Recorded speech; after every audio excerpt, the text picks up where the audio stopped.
Acceptable handling is something that you're being quiet.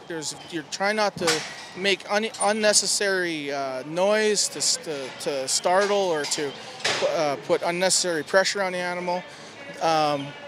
Unacceptable is actually physically hitting them.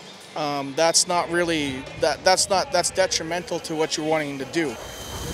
If I walk towards you in a menacing manner like this, you feel threatened. Now, if I walk up to you, kind of walking up to you, sidling, you're not really feeling threatened by that. When you turn your body or you move your body in such a way that you're giving the animal a place to go, an animal knows that, and he'll take that cue on demand. The paddles that we use are simply extensions of our arms. You don't use them to physically hit them animals.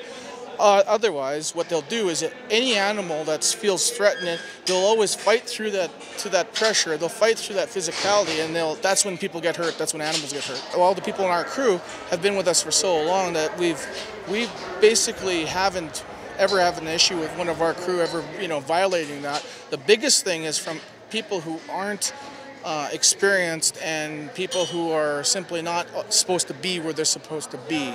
And sometimes inadvertently they try to help you, and all they're doing is making things even worse.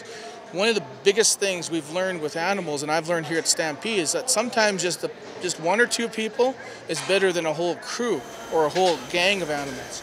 Predators in the wild operate in packs and in groups, while your single animal is always one prey.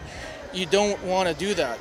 If you have just maybe one or two guys moving a horse up, you'll get further along, especially if those people know what they're doing, than having 4 or 5 people standing on panels and yelling and screaming, and it just makes it a whole lot more dangerous for everybody. And 100 compliance, if we're not there yet, we're working towards it and we're clamping down and we're watching for it.